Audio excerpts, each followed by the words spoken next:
On July 27th, CNN ran a story claiming that Donald Trump's lawyer, Michael Cohen, knew that Donald Trump knew a meeting was supposed to take place at Trump Tower where Russians would provide dirt to the Trump campaign on Hillary Clinton. However, it appears now that this reporting is factually incorrect, or at least was wrong at the time, because Lanny Davis, the lawyer for Michael Cohen, is now saying that he was the source used by CNN where this claim was made and that he was actually incorrect. Cohen didn't actually know this.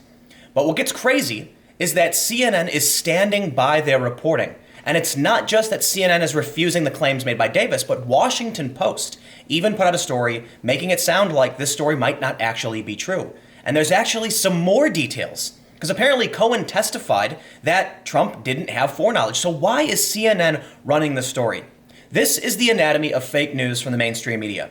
CNN put out this story a month ago. Many people, mostly on the left, are probably sharing this, saying it's proof that Trump is corrupt. And they really do believe it. And look, don't get me wrong, it's entirely possible, it is true, it's entirely possible Trump has been corrupt. The point I'm trying to make here is that new information has come to light, and it would be entirely responsible of CNN to update their article to reflect these changes to the story, but they are standing by their reporting. What ends up happening? A month goes by. It now becomes fact, shared among people who hate Donald Trump, and when new information comes to light and the story is corrected, they don't change it. So today, we're going to take a look at exactly what happened, and we're going to look at the anatomy of fake news when it comes from the mainstream media. So first, let's take a look at this story from Friday, July 27th, 2018. Cohen claims Trump knew in advance of 2016 Trump Tower meeting. First, the important thing we need to point out, technically, Cohen never claimed this. According to CNN's story, it was sources close to Cohen. CNN reported Michael Cohen, President Donald Trump's former personal attorney, claims that then-candidate Trump knew in advance about the June 2016 meeting in Trump Tower in which Russians were expected to offer his campaign dirt on Hillary Clinton. Sources with knowledge tell CNN. Cohen is willing to make that assertion to special counsel Robert Mueller, the sources said.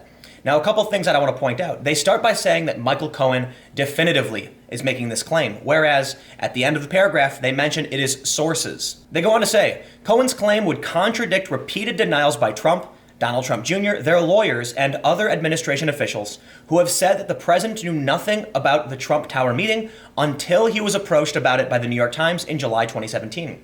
Cohen alleges that he was present along with several others when Trump was informed of the Russians' offer by Trump Jr. by Cohen's account. Trump approved going ahead with the meeting with the Russians, according to sources. Interestingly, they also add, to be clear, these sources said Cohen does not have evidence such as audio recordings to corroborate his claim, but he is willing to attest to this account. So the question then becomes, who were these sources and how does CNN know this? I would say that I take issue with CNN reporting it definitively as Cohen making the claim when they're actually just reporting off of the word of a source. I take issue often with anonymous sources because they can be wielded in such malicious ways. We don't know who these people are. We don't know if there's a conflict of interest, and that is a challenge. But at the same time, journalism does rely on anonymous sources for a lot of reasons. Sometimes people just don't want to face the backlash by coming out and sharing facts and the truth. And this is true for whistleblowers, and it's true for many anonymous sources. Whoever these sources are, I could only wonder what their intentions were. But it seems now that at least one of the sources was Lanny Davis, who is walking back these statements. From SFGate, lawyer backs off claims about information Cohen has. An attorney for Michael Cohen, President Donald Trump's former lawyer, is backing away from confident assertions he made that Cohen has information to share with investigators that shows Trump knew in 2016 of Russian efforts to undermine Democratic nominee Hillary Clinton. Lanny Davis, a spokesman and attorney for Cohen, said in an interview this weekend that he is no longer certain about claims he made to reporters on background and on the record in recent weeks about what Cohen knows about Trump's awareness of the Russian efforts. Davis did not rule out that his claims were correct, but expressed regret that he did not explain that he could not independently corroborate them, saying that he now believes he should have been more clear. Neither Cohen nor his lead defense attorney, Guy Petrillo, responded to requests for comment. At the very least, with this information coming to light, it would be prudent for CNN to update their story from the 27th, which they have not done. It would be prudent for them to report on this and to correct their story. However, they're taking the stance that they're going to stand by their reporting. But it's not just Lanny Davis that is calling their story into question. It's testimony from Cohen himself. From the Daily Wire, CNN stands by refuted report on Trump Tower. On July 27th, CNN reported that sources with knowledge of the issue told the outlet that Donald Trump's embattled former lawyer Michael Cohen was willing to testify to the special counsel that his former client had prior knowledge about the infamous Trump Tower meeting involving a Russian lawyer. Despite that claim now being refuted by multiple sources, CNN says that they stand by their reporting. They go on, the Washington Post on Sunday presented strong evidence debunking CNN's sources with knowledge, one of whom was reportedly Cohen's lawyer, Lanny Davis. Davis pulled back his claims that Cohen knew about the meeting in advance, the Post reports, and expressed regret for not being clear in assertions he made to reporters. In addition to Davis walking back the claim, Cohen himself testified before Congress that he had no idea if Trump knew about the much scrutinized meeting, and Davis confirmed this fact to Axios Thursday. They show this passage from Axios. Michael Cohen told the lawmakers last year in sworn testimony that he didn't know whether then-candidate Donald Trump had foreknowledge of the 2016 Trump Tower meetings with Russians. 3 sources with knowledge of Cohen's testimony tell Axios. And Cohen still doesn't know whether Trump knew about the infamous meeting. According to Cohen's lawyer, Lanny Davis, nothing has changed, he told Axios.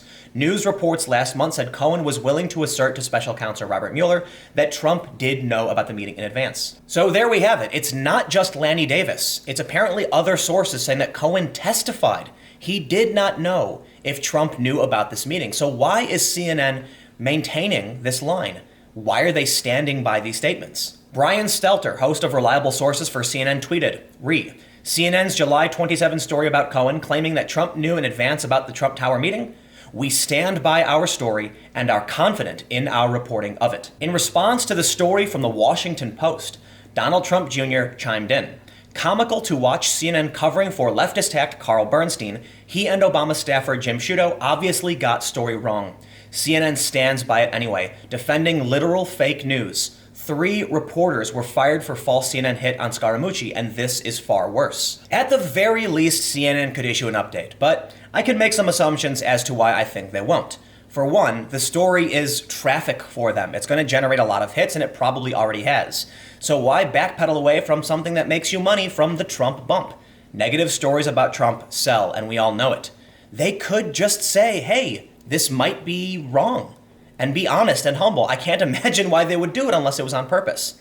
But let's take a look at how many times this story from CNN was actually shared to maybe, look, it's an assumption about their motive, but let's just see how far and wide the story has already gone. From Muckrack, who shared my link? By plugging in the CNN URL to this story, we can calculate the shares.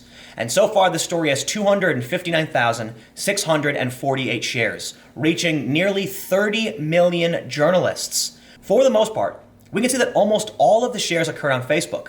But think about that. 258,973 shares on Facebook for this story. So it's no surprise to me why they don't want to screw around and they want to keep it the way it is. They're probably getting millions of views off this, or at least a couple million. And that can be a risk for their business to go in and change it because they've got, they got a story that's hot, it's on a roll. I have to wonder if there's a political motive. A lot of people will obviously believe there is. Many people believe that CNN is simply out to get Trump, but for me, I lean more towards it's the Trump bump effect, something that's been talked about time and time again, that companies reporting negatively on Trump see a bump in traffic. As we can see with this story, it's doing really well, and there's no excuse for not updating. The story can continue to do well, and they can update. Now, I do want to point something else out. It is possible that CNN is actually right. We can go off the assumption based off of various sources that Cohen testified he didn't know, and Lanny Davis backtracking. But I also want to point out that Lanny Davis is the personal attorney for Michael Cohen, and he might be making these statements to limit legal liability and exposure for his client. If it's true that Cohen had foreknowledge, or that Cohen knew Trump had foreknowledge, there's potentially, and I'm not a lawyer, but there's reason to believe that he maybe was obligated to inform the authorities and he didn't do that. That could get him in trouble. So I'm not surprised to see that Cohen's lawyer is saying, no, he didn't know anything, because it's probably a safer route legally. But we do have to take into consideration the other sources claiming that Cohen testified that he didn't know whether or not Trump knew anything. And if that's the case, we have to lean more in favor of CNN got the story wrong.